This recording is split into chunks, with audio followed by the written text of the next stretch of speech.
ارشاد فرمایا واعتصموا بحبل اللہ جميعا ولا تفرقوا، اللہ کی رسی کو مضبوطی سے پکڑ لو، تو فرقوں میں نہ پڑو، فرقوں میں تقسیم نہ ہو۔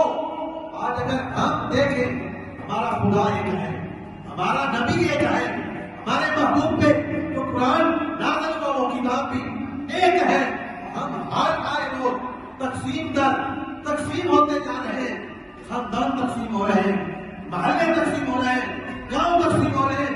ان فرقوں میں تقسیم نہ ہو، جب ہم تقسیم خاندانی طور پر ہوں گے، محلے کے طور پر ہوں گے اور ملک کے طور پر ہوں گے، تو پھر ہم کمزور سے کمزور تر ہوتے جائیں گے۔ فرقوں میں بٹ کر ہم جب ایک دوسرے کے دشمن بن جائیں گے تو پھر کفار یہودیوں کو ہمارے ساتھ لڑنے کی کوئی ضرورت نہیں ہے۔ ان کی جو سازش تھی ہم اس پہ پورے اتر رہے ہیں اور ہر آئے روز فرقوں میں بٹتے جا رہے ہیں۔ کوئی کہیں کوئی معاملہ کر رہا ہے، کوئی کہیں صحابہ کرام کے خلاف آوازیں نکال رہا ہے، کوئی اہل بیت اتحاد کے ساتھ نفرت کا اظہار کر رہا ہے۔ ہمارا خدا ایک ہے، ہمارا نبی ایک ہے، ہمارے اوپر نازل ہمارے پیارے نبی پر نازل ہونے والی کتاب ایک ہے۔ ہمیں چاہیے کہ ہم مسلمان ایک ہو جائیں، مضبوط ہو جائیں۔ تو برادران اسلام، نبی پاک کی سیرت ہمارے سامنے ہے، ہم نے زندگی کیسے گزارنی ہے اپنے پیارے آقا کی سیرت کو پڑھیں، سنیں، اور اس کے بعد صحابہ کرام کی سیرت پڑھیں۔ یہ وہی لوگ تھے جن کا تذکرہ میں ابھی کر رہا تھا، صحابہ کرام ہو یا عمر بن خطاب ہو، یہ وہ لوگ تھے جو چھوٹے چھوٹے مسئلے پر اسلام سے پہلے 100 سال تک لڑتے تھے۔ کتابوں میں آیا دو قبیلے اسلام سے پہلے کنویں پہ پانی بھرنے کے لیے گئے، ایک نے کہا کہ میں نے پہلے بھرنا ہے، دوسرے نے کہا میں نے پہلے بھرنا ہے، آپس میں اختلاف پیدا ہوا، لڑ پڑے اور 100 سال تک اس بات پہ لڑے، پانی پہنا میں بھرنا ہے، گجرا کیا میں بھرنا ہے۔ 100 سال تک ایک دوسرے کی نسل قتل کرتے رہے، کیا نکلا؟ اپنے آپ کو کمزور کیا، اپنے آپ کو ختم کیا، لیکن بڑی بات تو نہیں تھی۔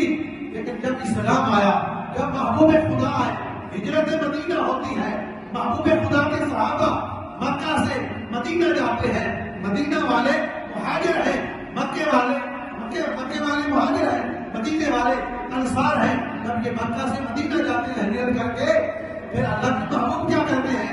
کیسی مثال، وہ مثال آج بھی نہیں ملتی اور قیامت تک بھی نہیں ملے گی۔ ہمیں بھائی چارے کی ضرورت ہے، ہمیں آپس میں نفرتوں کا خاتمہ کر کے ایک ہونے کی ضرورت ہے۔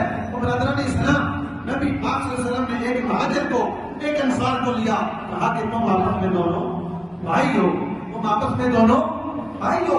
آج حال یہ ہے کہ سگے بھائی آپس میں دشمن بنے ہوئے ہیں، سگے بھائی آپس میں لڑ رہے ہیں، سگے بھائی آپس میں حسد کر رہے ہیں، سگے بھائی آپس میں نفرتیں کر رہے ہیں۔ ہمسائے سے لڑ رہا ہے، ہمسائے سے لڑ رہا ہے۔ محبوب کے صحابہ کی زندگی کو پڑھو، نبی پاک صلی اللہ علیہ وسلم کے صحابہ جب حضرت نے انصار اور مہاجر کو بھائی بھائی بنا دیا تو پھر کیا ہوا؟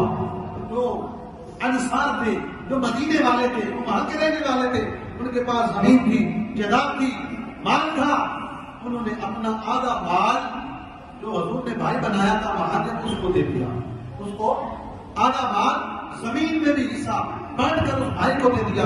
جن کے پاس 3 بیویاں تھی، جن کا مہاجر بھائی ابھی نکاح اس کا نہیں ہوا تھا، شادی نہیں ہوئی تھی، یہ جو مکے والے انصار تھے، ان میں جن کے بھائی وہ بنے جن کی شادی نہیں ہوئی تھی، جن کے پاس 3 بیویاں تھی یا 2 تھی، انہوں نے اپنی ایک بیوی کو طلاق دے کر اس اپنے مہاجر بھائی کے ساتھ اس کا نکاح کرا دیا۔ ایسی مثال دکھاؤ، ہمیں کہیں نظر نہیں آتی، تو پھر ہمیں وہی ہجرت مدینہ والے واقعے کو دیکھنا ہوگا۔ اللہ کے محبوب نے جب انہیں بھائی بھائی بنایا، پھر انہوں نے کس طرح بھائی بھائی بن کے دکھایا۔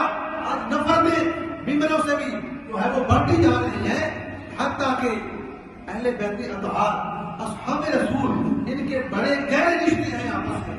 اگر آپ بھی مطالعہ کریں، مولا علی شیر خدا کے گھر کی بیٹی عمر ابن خطاب کے گھر میں ہے، مولا علی شیر خدا کی بیٹی عمر ابن خطاب کے گھر میں ہے، اور پھر عمر ابن خطاب کی بیٹی نبی پاک کے گھر میں ہے۔